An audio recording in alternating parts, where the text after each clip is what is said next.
Primera de Pedro, capítulo 1. Dice el versículo 19, sino con la sangre preciosa de Cristo como de un cordero sin mancha y sin contaminación, ya destinado, dice, antes de la fundación del mundo, pero manifiesto en los postreros tiempos por amor de nosotros. O sea, cuando está hablando que este cordero, pero dice que este cordero sin mancha y sin contaminación, dice, fue destinado antes, pero está hablando de un cordero, no está hablando del Hijo. Antes de la fundación del mundo. Y yo muchas veces están diciendo, no, Jesús era antes de la fundación del mundo. Y eso es lo que ha creado ese tipo de confusión. Sí, los testigos de Jehová, su Biblia no es vendible ni en las bibliotecas porque no es reconocida. Por el hecho que no califica en el canon, en la regla que hay para corregir lo que es verdadero y lo que no es verdadero. Eso no se venden en ninguna discoteca. Biblioteca. Suena igual, pero no es igual. La discoteca sí la venden. Suena igual, pero no es igual. Biblioteca. Esta ya no la venden en ninguna biblioteca. No está reconocida en ninguna librería, pues. No está reconocida por el canon de la iglesia. El canon de la iglesia es el grupo de personas que verifican lo original y lo correcto. Entonces ellos tienen faltas, le han quitado. A muchos le han quitado. En muchos libros le han quitado esas palabras. Y han encerrado con, entre comillas, ciertas cosas que son preeminentes que Dios a ellos no les importa. Pero hay que tenerle cuidado a ellos, no, hay que tener paciencia, y si hay que ganar una de testigo de Jehová, hay que ganársela con mucha sabiduría. Pero cuando hay necio, a mí me tocó dos españolas que me tocaron la puerta de la casa.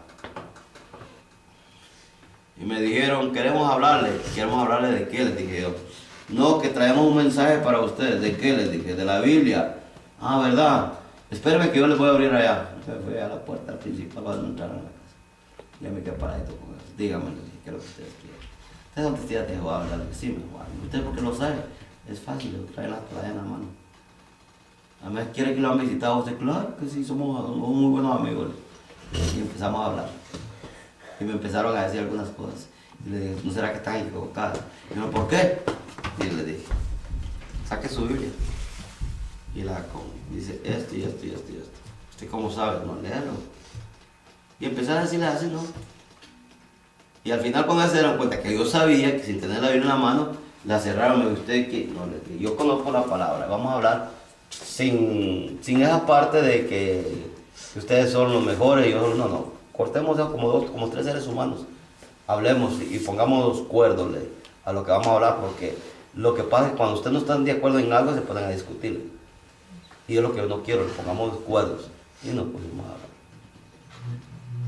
Pero no dieron su brazo a torcer. Y al final se fueron. Y empezó a enojar conmigo él.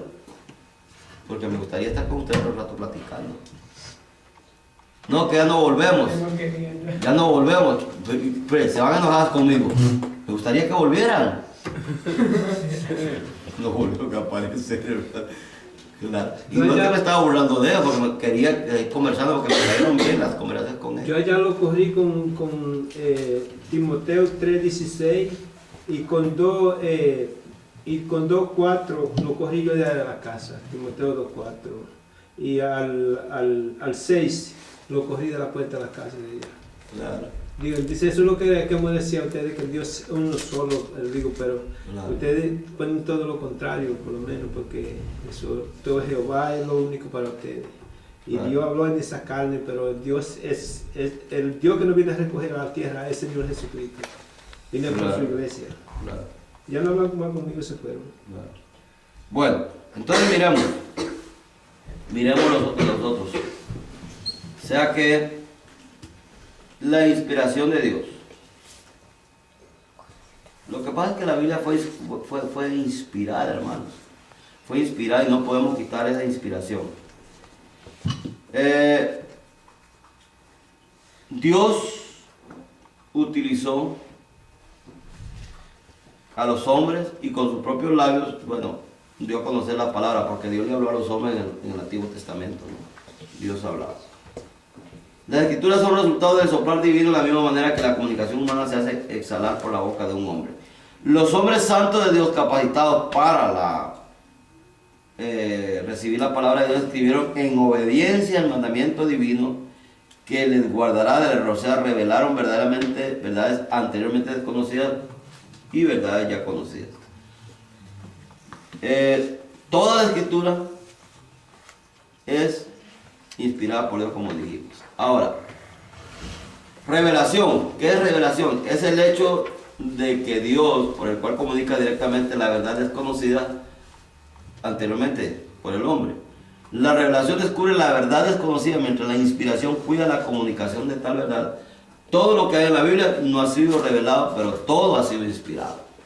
Todo lo que hay en la Biblia no ha sido revelado, porque aquí hay cosas que nosotros no hemos conocido todavía, pero todo ha sido inspirado. Iluminación es la influencia del Espíritu en la mente de los hombres para que entiendan las cosas espirituales. La iluminación espiritual depende de la entrega del hombre al Espíritu Santo. ¿Sí? En 1 Corintios 2:14 lo leímos hace poco, no.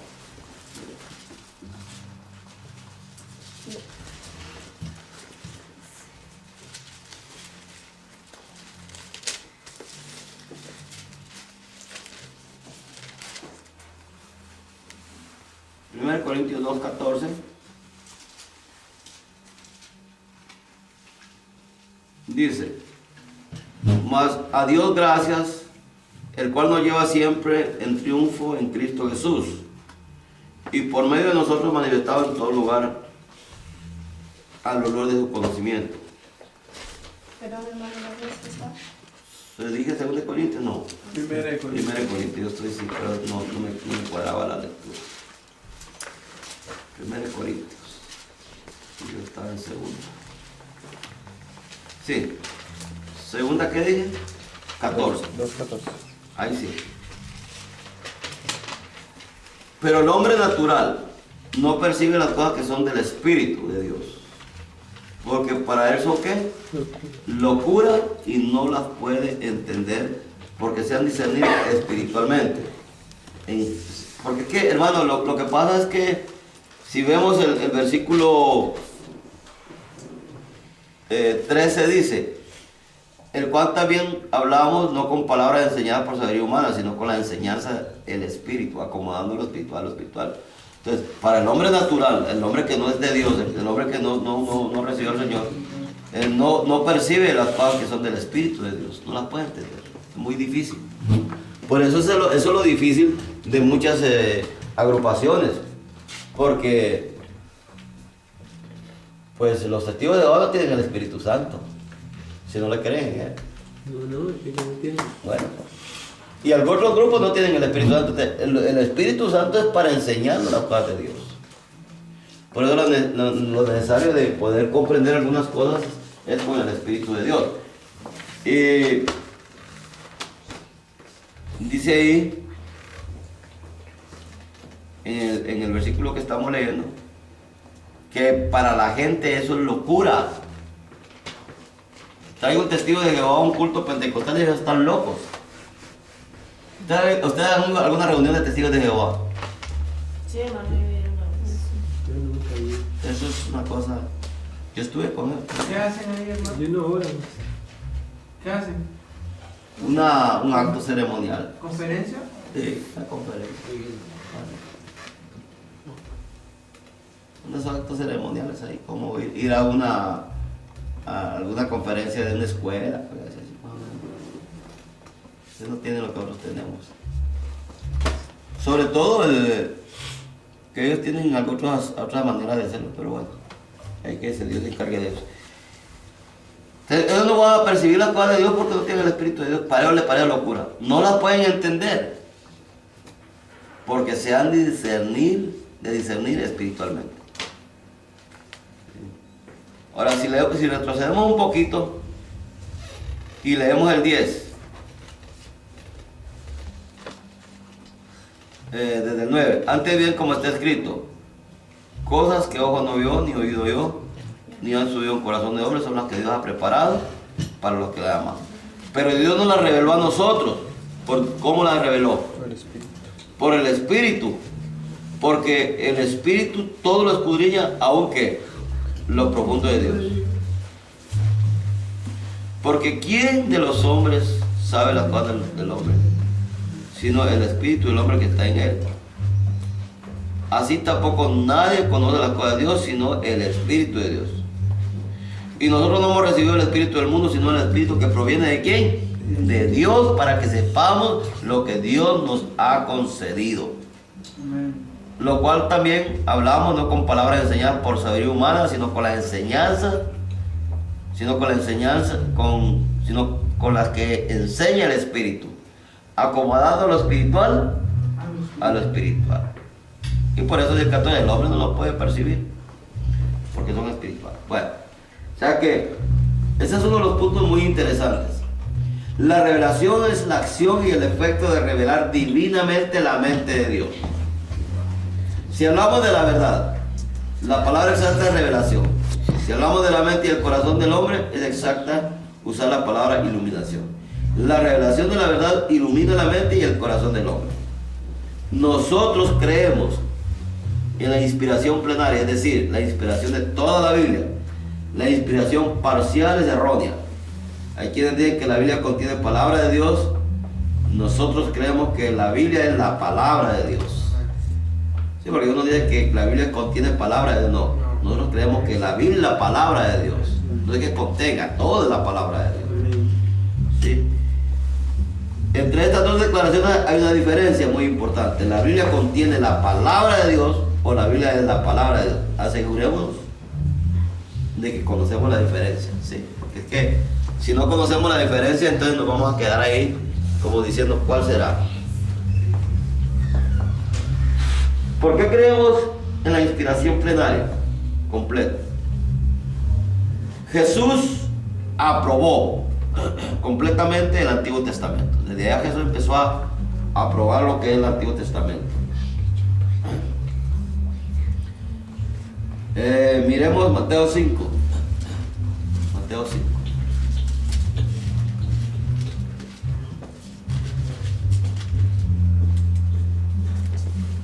Mateo 5.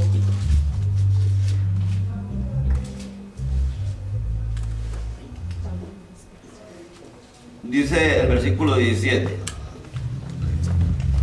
no penséis que he venido para abrogar la ley o los profetas. No he venido para abrogar, sino para ¿qué? Para cumplir. Porque de cierto os digo, que hasta que pasen el cielo y la tierra, ni una jota ni una tilde pasará de la ley, hasta que todo que se haya cumplido. O sea que Jesús está probando lo que es el Antiguo Testamento. Dice que ni una jota ni una tilde pasará de la ley hasta que todo se haya cumplido. De manera que cualquiera que quebrante uno de estos mandamientos muy pequeños, así enseñan los hombres muy pequeños, será llamado el reino de los cielos. Como cualquiera que haga y los enseñe, este será llamado gente grande en el reino de los cielos. Porque os digo que si vuestra justicia no fuera mayor que los de los escribas y fariseos, no entraréis en el reino de los cielos. Ahora, Jesús está probando lo del Antiguo Testamento y lo dice cuando Él resucitó. Lucas capítulo 24.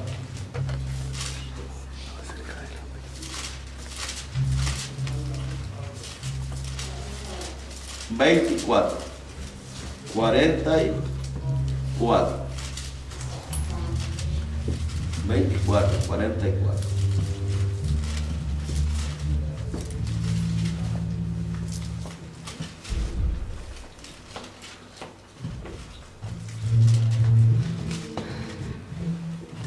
dice que Jesús aparece a sus discípulos, hay un título por allá, y dice el 44, y les dijo: estas son las palabras que os hablé estando aún con vosotros, que era necesario que se cumpliera todo lo que está escrito de mí. ¿En dónde? En la ley de los mandamientos de Moisés, en los profetas y en los salmos. O sea que Él marcó todo el Antiguo Testamento, ¿verdad? Entonces les abrió el entendimiento para que comprendiesen las Escrituras. O sea que hasta cuando que Jesús les abrió el entendimiento a ellos, hasta cuando resucitó, para que comprendieran que todas las Escrituras. Él les habló en el 44, les habló que era necesario que se cumpliera todo lo que está escrito de mí en la ley. Les marcó desde allá desde Moisés, les marcó el resto de los profetas y en los salmos. Todo el Antiguo Testamento les marcó. Eso hablan de mí. Jesús está confirmando que la palabra es una verdad. Y está hablando que en Él está el cumplimiento de la palabra. ¿Sí? Él aprobó que todo lo que está escrito es una verdad. Bueno, ¿cuántos libros tiene la Biblia? 66. 66. 66. ¿Sí? 66. 66 libros. Y esos 66 libros fueron escritos por 40 hombres a través de 1600 años. Y Dios es el único autor. No hay más. La profecía de la Biblia indica su origen divino. Muchas profecías bíblicas han sido cumplidas en estos días. Bueno, y vamos a lo que es el mundo que hoy vivimos. Mire, sabemos que la Biblia es divina por su fruto. La Biblia sobrevive y sobrevivirá en todos los tiempos, hermano. El mundo conoce que la Biblia es divina, es el libro divino. ¿Sí? Pero esa es una inspiración verbal. Que quiere decir que cada palabra fue inspirada en el escrito original, aunque los traductores pudieran haber hecho errores. En el original no era posible los errores. Si la Biblia es inspirada verbalmente, no hay posibilidad de errores, porque Dios no comete equivocaciones. Más. Dios no comete equivocaciones. Si alguno dice, no, está llena de errores, porque algunos se atreven a decir eso, ¿no? Hay gente que dice, no, ¿y ustedes cómo saben que esto es legal? Si se cometen errores. Los errores no los comete Dios, porque Dios no se va a equivocar. Dios no se va a equivocar. Ahora, el que intenta decir eso es porque no ha leído. No hay posibilidad de errores porque Dios no comete equivocaciones. Si en cambio la Biblia no es inspirada plena y verbalmente, la suposición es que algunas partes vienen de Dios mientras otras partes son de origen humano. En estas podrían encontrar errores si solo los pensamientos son inspirados. Luego, la Biblia contiene la palabra de Dios, pero no la es en su esencia. Y esto, por supuesto, es error. Creemos absolutamente en la inspiración espiritual, todo en su esencia. Si no creemos en esto, hermano, yo pienso que entonces sí vamos a encontrar errores, ¿no? Ahora, ¿para qué es la palabra de Dios? Ya digo que para corregir, ¿no? En Hebreos, ahí en el capítulo 4,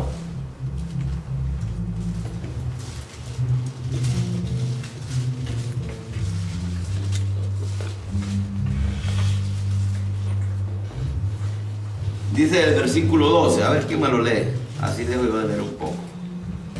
Amén. Dice, porque la palabra de Dios es viva y eficaz, y más cortante que toda espada de 2 filos, y penetra hasta partir el alma y el espíritu, las coyunturas y los tuétanos, y discierne los pensamientos y las intenciones del corazón.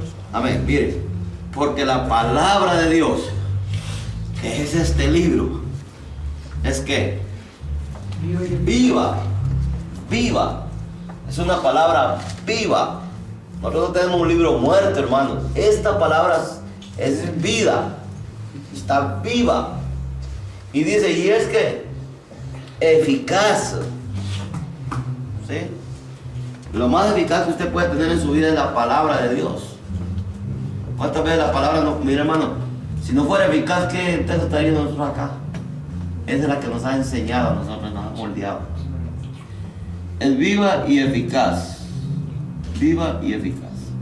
Ahora, y dice que, y más cortante que toda espada de 2 filos, penetra hasta partir el alma y el espíritu, las coyunturas y los tuétanos, y diciendo los pensamientos, ¿y qué?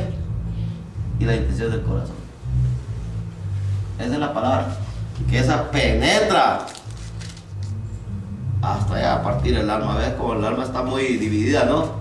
Viene va y la parte y dice, esto me pertenece a mí, lo vamos a cortar y lo vamos a sacar de acá. y las coyunturas y los tuétanos, y discierne los pensamientos y las intenciones del corazón. O sea que esa es la que discierne qué es lo que pensamos y las intenciones que tenemos. Él conoce la intención del corazón, la palabra de Dios. ¿Y el 13 qué dice? Y no hay cosa creada que no sea manifiesta en su presencia. Antes bien, todas las cosas están desnudas y abiertas a los ojos de aquel quien tenemos que dar cuenta. Ay, miren, es que si no fuera la palabra, no hubieran excusas. Hubieran excusas, perdón. Pero como está la palabra, no hay excusas. ¿Sí? No hay cosa creada que no sea manifiesta en su presencia. Antes bien, todas las cosas están desnuditas delante de que vamos a entregarle cuentas. Por eso la palabra es para corregirnos, para enseñarnos, para decirnos realmente que nosotros debemos de vivir una vida diferente, una vida apartada para Dios. Los escritores muchas veces no entendían lo que escribieron. Dios les dio la palabra, no necesariamente los pensamientos. Dice Primera de Pedro. Primera de Pedro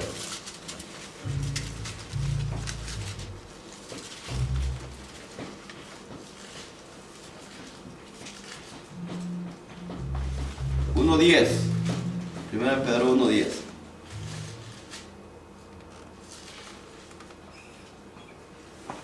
Dice: los profetas que profetizaron de la gracia destinada a vosotros, inquirieron diligentemente, indagaron acerca de esta salvación. ¿Sí? O sea que los profetas inquirieron. O sea que Dios les dio la palabra, pero no les dio los pensamientos. O sea que ellos, a través de la palabra, ellos buscaron, inquirieron diligentemente e indagaron acerca de esta salvación. Ellos buscaron, y dice, escudriñando qué persona y qué tiempo indicaba el Espíritu de Cristo que estaba en ellos, el cual anunciaba el tema de los sufrimientos de Cristo y la gloria que vendría tras ellos.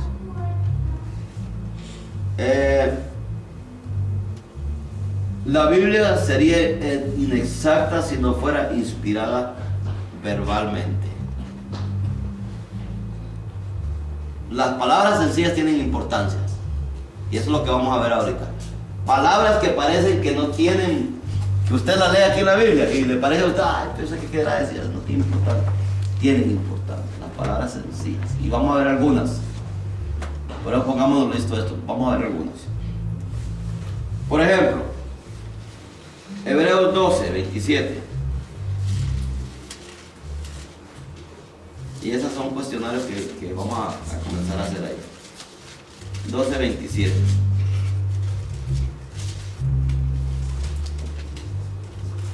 Si lee el 27 dice, y esta frase, aún una vez. Aún una vez. ¿Qué importancia usted le pone a esa palabra?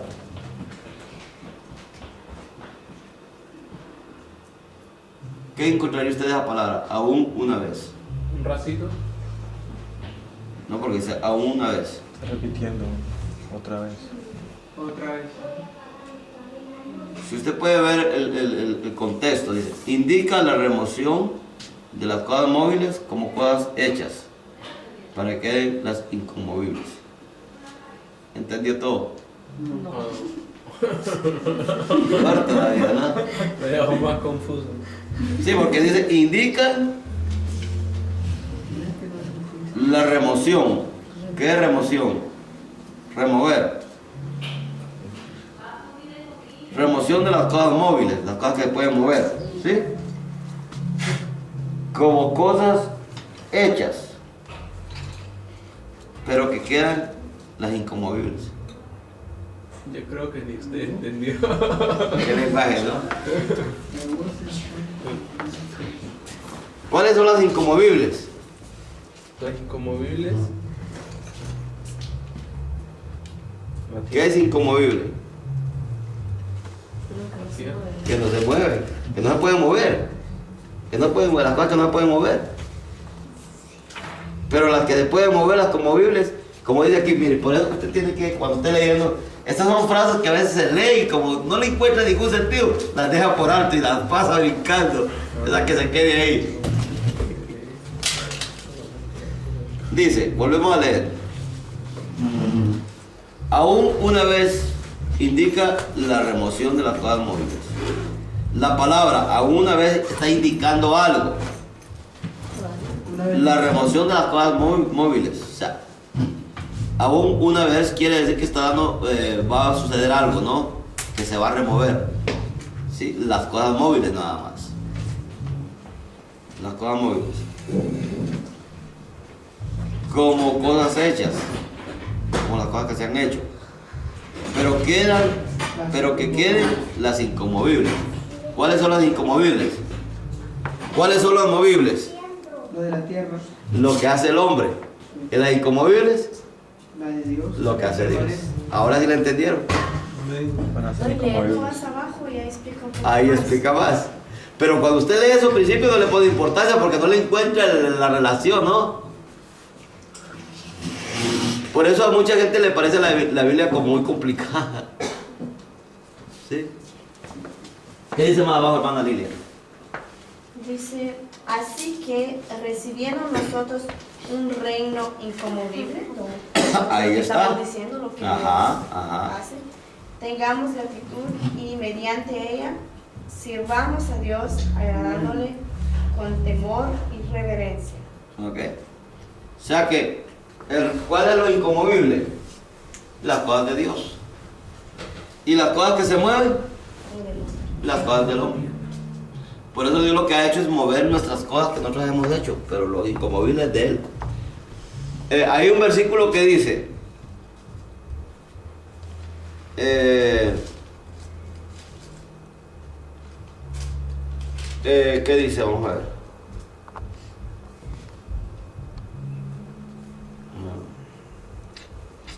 Sí, aquí mismo en Hebreos, si no estoy tan lejos, ¿sí? Leámoslo acá, que no me acuerdo bien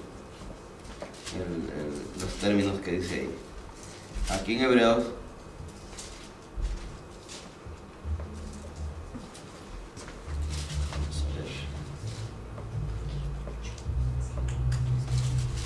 vamos a ver dónde está.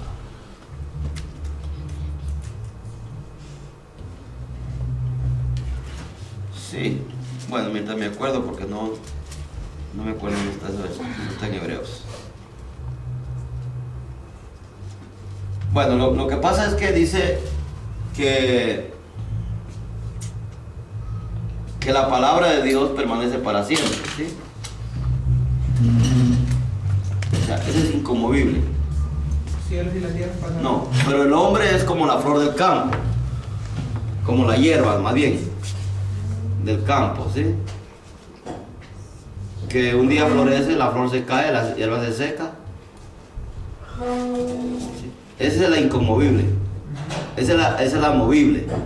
Pero la palabra de Dios dice, permanece para siempre, esa es la inconmovible. O sea, uno tiene que ver que todo lo que el hombre hace en lo terrenal, eso se va a mover. Pero lo que permanece en la palabra es inconmovible, eso no se mueve más. ¿Sí? Ahora, ya vimos una frase, vamos a otra.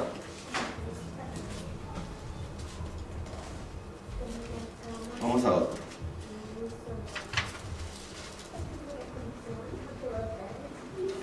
Mateo, bueno, la ciencia de la Biblia es exacta, aunque las ideas científicas en las épocas en que fue escrita eran erróneas. Por ejemplo, no se entendía lo que era un globo.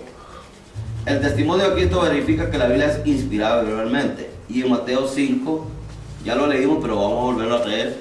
5:18 dice, estamos hablando de las frases que a veces nosotros algunos no les damos una buena interpretación.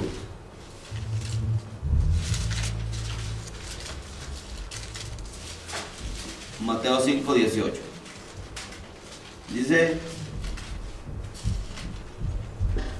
porque de cierto os digo que hasta que pasen el cielo y la tierra, ni una jota ni una tilde pasará de la ley hasta que todo sea cumplido.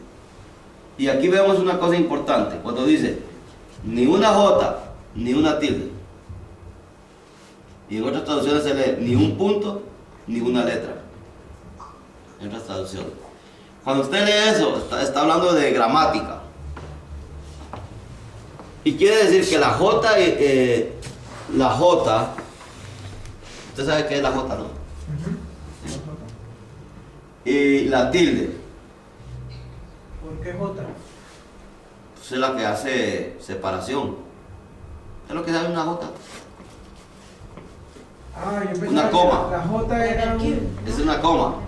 una coma. Sí. Virgül. Ah, pero yo creía que la J era la J. No. Es una coma. Esa es la J. Antes se decía J, es coma. Ok. Sí, por eso es que es importante leer un poquito de la gramática también. J, ¿por qué digo ni una J? Y ustedes que le dan otra forma, ¿qué creen que ustedes pensaban de la J? J de Jesús. J de Jesús. Esa es una G. No, yo lo que entiendo ahí es No, como G que es de fuera, Germán. como que fuera una expresión. J. Nada va a cambiar, o sea, a nivel de la escritura. Sí, ni una letra. pero es una coma, ni una coma ni una tilde. Ok. Y en otras versiones dice ni un punto ni una letra. Punto.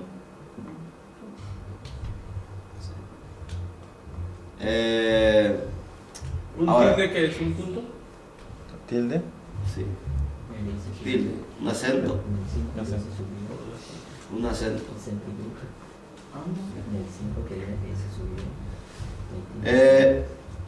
Y esto, hermanos, son puntos que uno tiene que ir viendo. Por ejemplo, no se entendía eso es lo que uno tiene que ir viendo.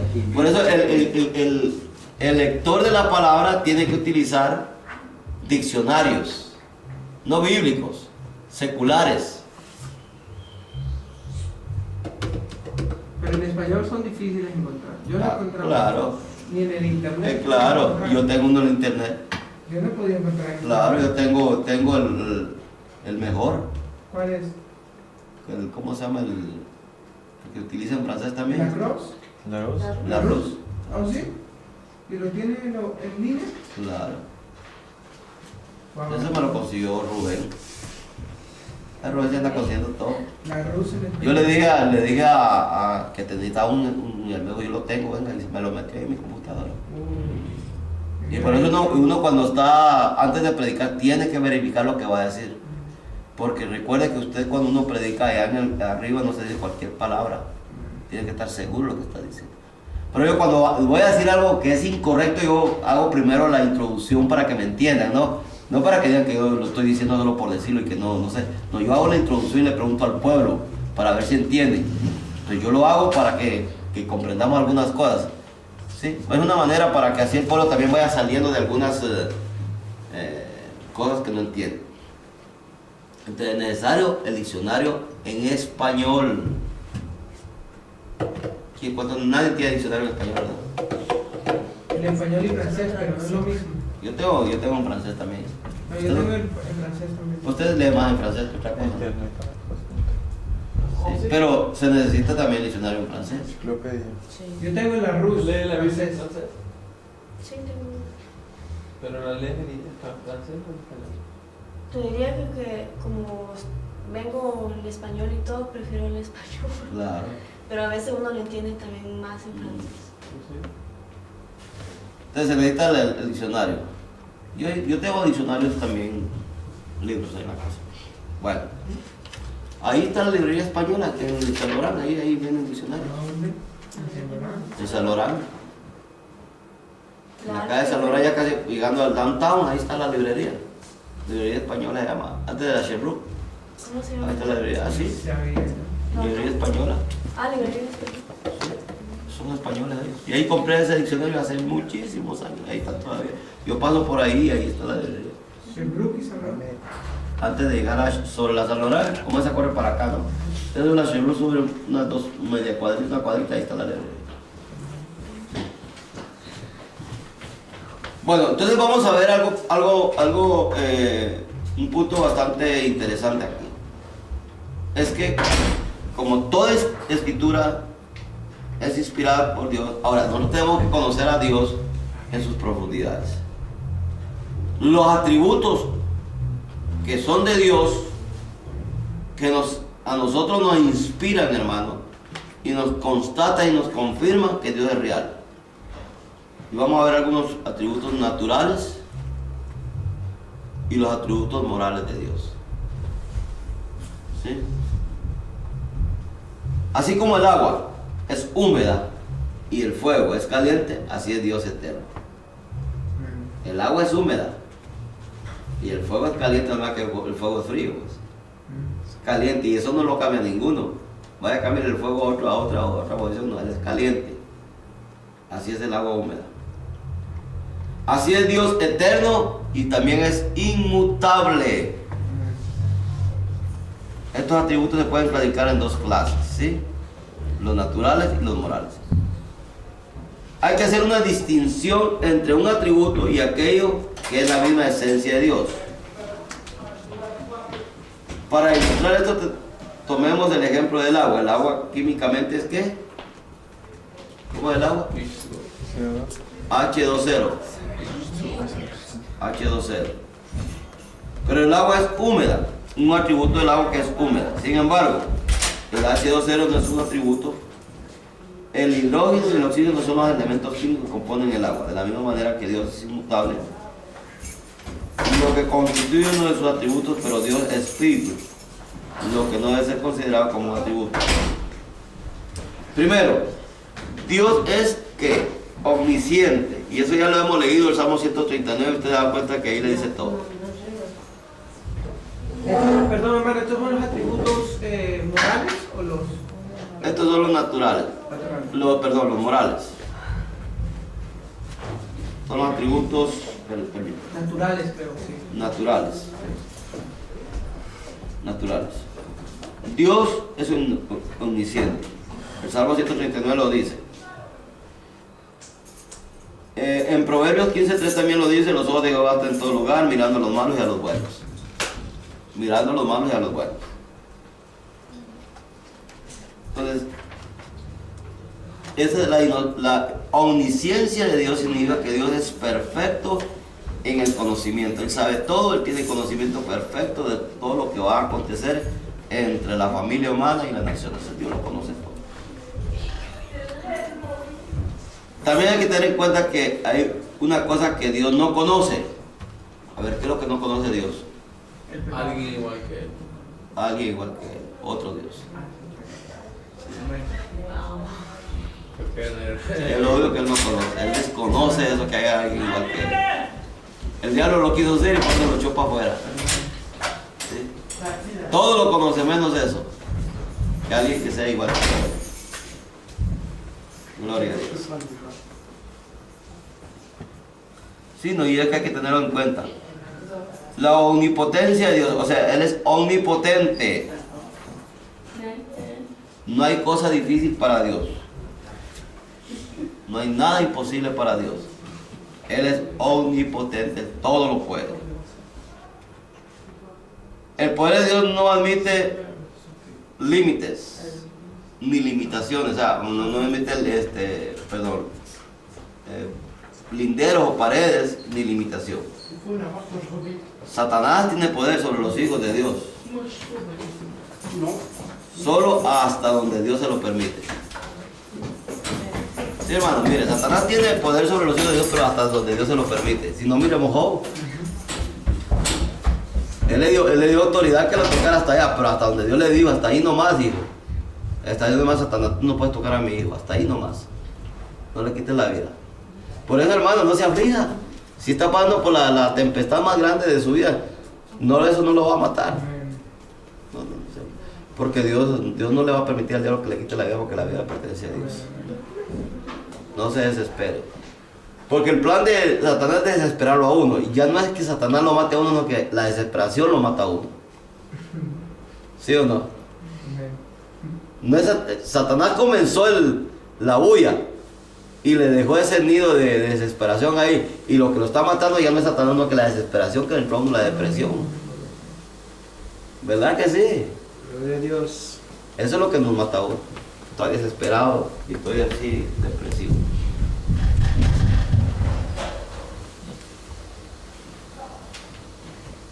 Ok. Dios es que omnipresente. Ya vimos que es omnipotente y es también que omnisciente. Ahora es que omnipresente. ¿Qué quiere decir omnipresente? Está en todos lugares. Está en todo lugar. El Salmo 139:7 también lo dice: ¿a dónde me iré de tu espíritu? ¿Y a dónde huiré de tu presencia? Si subiera a los cielos, ahí estás tú. Y si en el cielo hiciera mi estado, aquí estás tú también. O sea, Él es omnipresente. Dios lo llena todo, hermano. Dios llena toda la tierra. La omnipresencia de Dios quiere decir que Dios está en todas partes, en todo momento. Su centro está en todas partes. Sus circunferencias no se hallan en ningún lado. Dios puede estar lejos como puede estar cerca. Él está dentro. Nuestro espíritu es el hogar. O sea, nosotros somos el hogar del espíritu. Por eso el espíritu de Dios mora en nosotros. Nosotros somos casa espiritual. ¿Sí? Así lo dice la palabra. Que somos casa, somos templo del Espíritu Santo. Él está más cerca de tu respiración, más cerca de tus manos y pies. La omnipresencia de Dios no es solo una verdad descubridora, sino que es también protectora. Descubridora para los pecadores, pero protectora para los santos. O sea, la omnipresencia de Dios es una realidad. Clama a mí y yo te responderé. Y Dios está ahí cuando uno, hermano, cuando menos se imagina. Por eso dice, cerca de ti está Dios. Buscarle y después llamarle el tanto que está cercano. Ahí cerca de ti está Dios. Entonces tenemos que aprender que Dios está ahí. Bueno, uno de los atributos grandes, que es uno de los principales, que Él es santo. Amén. En Él sí no hay faltas que usted pueda decir, oye, mi Dios sí tiene faltas feas, ¿no? No, Él es santo, hermano. Él es santo. Y ¿qué dice el 1 de Pedro, capítulo 1?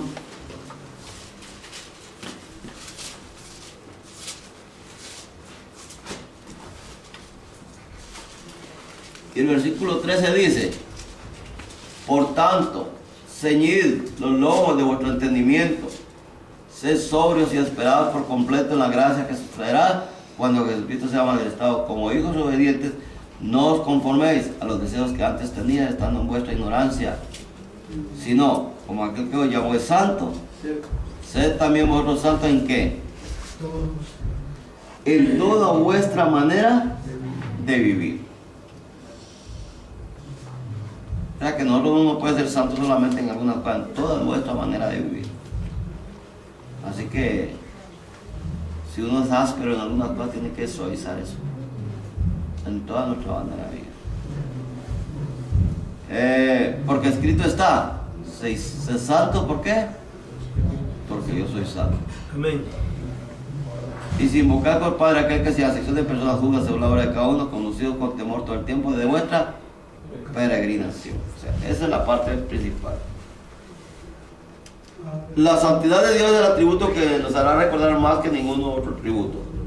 Por eso es que el Espíritu, Dios es Espíritu, y el atributo del Espíritu, ¿qué es? Santo. Santo. Por eso el Espíritu Santo no es otra persona, como dicen algunos. Es el mismo Dios. Esta causa de este atributo, más que los otros que Dios nos puede tener como compañerismo con el hombre pecador. Bien. Esto, vea esto una cosa, hermano. Usted y yo no somos santos, pero cuando viene y mora el Espíritu de Dios en nosotros, el Espíritu Santo, Él es el que nos da santidad a nosotros.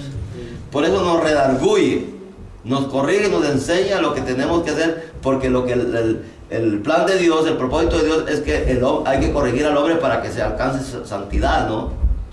Para que alcance santidad. Pero el Espíritu de Dios viene a morar en nosotros para darnos ayuda a corregir y poder alcanzar santidad conforme Dios lo ha establecido. Dios quiere que seamos santos. ¿Por qué? Porque sin santidad nadie verá al Señor. Esa es la realidad. Simple, ¿no? Como que le dicen a usted: venga a trabajar al banco, pero venga con corbata y saco. Y si usted no viene así, usted no entra. Es simple. ¿Qué tiene que hacer? Vestirse como le dieron para poder entrar al banco a trabajar allá. Yo no sé si aquí los bancos piden eso, pero en mi país es exigente. ¿Sí lo piden? En mi país es exigente. Uno no puede llegar con la camisa de fuera, ni con el pantalón enseñando los calzones rayados. No, usted aquí es bien vestido. La ética. La ética, exacto. Entonces, esos son los atributos de santidad. Entonces, Dios ha tomado al hombre como su compañero para que alcance también ese grado de santidad. Lo que pasa es que a veces nosotros no le tomamos seriedad a eso, ¿no? En toda vuestra manera de vivir, ay Señor, yo te sirvo, pero en la calle, perdón por lo que voy a decir, en la calle soy otra cosa. Pero a mí me da tristeza cuando los muchachos aquí vienen con la corbatilla bien y en la calle vienen con el pantalón por aquí y con el calzón rayado. No, eso, hermano, eso es burlarse de Dios. Eso es burlarse de Dios. Porque si adentro yo me comporto de una figura donde de mi impresión es que sí realmente tengo el Espíritu de Dios y Dios me está... Y afuera me he visto como el mundo me viste, me estoy burlando de Dios. Mira, allá seré en el recinto, pero yo aquí afuera soy del mundo. Y eso es incorrecto. Eso es incorrecto. ¿Sí? Dice Filipenses. En Filipenses, a ver, ¿qué es Filipenses?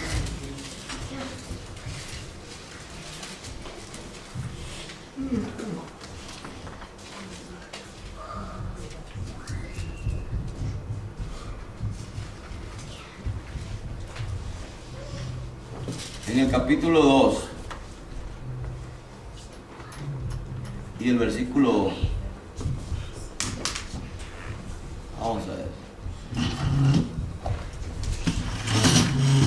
en el versículo 1, por tanto, si hay alguna consolación en Cristo, si algún consuelo de amor, si alguna comunión del Espíritu, si algún afecto entrañable, si alguna misericordia, completando mi gozo, sintiendo lo mismo, teniendo que el mismo amor, unánimes, sintiendo que una misma cosa, sintiendo una misma cosa, cada uno lo demás como superior a él mismo, o sea que no mirando cada uno por lo suyo propio, sino cada cual también por lo de los otros. Eso trae santidad. Dice que el versículo 2 dice, completando mi gozo sintiendo lo mismo, no, teniendo el mismo amor, unánime, sintiendo una misma cosa, que es lo que necesitamos. No hagáis por contienda o por vanagloria. No hagáis nada, hagáis por contienda o por vanagloria. Antes bien con humildad, estimando cada uno de los demás como superiores a él mismo. Eso es lo que necesitamos nosotros, que yo tengo que ver a mi hermano como superior, no lo tengo que ver menos. ¿Qué es lo que nos pasa? Nosotros a veces, yo soy lo que soy. No, él es superior que yo. Eso muestra, exacto, la santidad de Dios en uno. Pero a veces somos tan altivos que nos queremos subir hasta lo último del púlpito para que nos vean y ¡ay! Usted está acá bajito allá. No, Señor. Bájese de esa nube. Gloria a Dios, aleluya. Bájese de esa nube y póngase abajo. Sí, hermano, eso es necesario. Eso es necesario. Sigue diciendo. No mirando cada uno por lo suyo propio, sino cada cual también por los de los otros. Y el siguiente paso dice: haya pues en vosotros este sentir como también en Cristo Jesús, el cual siendo de forma de Dios no estimó el ser igual a Dios como cosa que aferrarse. Sí, o sea que Jesucristo vino a ser el ejemplo de nosotros. Ahora, vamos a avanzar un poquito y vamos a ver el capítulo 3.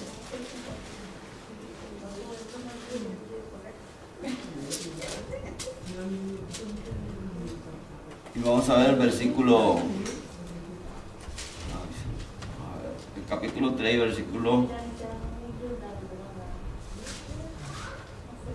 versículo 13. Hermanos, dice,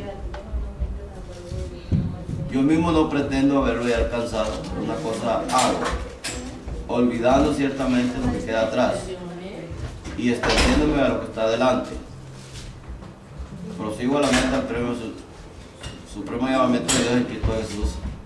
Así que todos los que somos perfectos, esto mismo sintamos. Y si otra cosa sentís, esto también lo revelará Dios. Pero en aquellos que hemos llegado, sigamos una misma regla, sintamos una misma cosa. Hermanos, sed imitadores de mí y mirad a los que se conocen según el ejemplo que tenéis en nosotros. Porque por ahí andan muchos, de los cuales os dije muchas veces y aún ahora lo digo llorando, que son enemigos de la cruz de Cristo.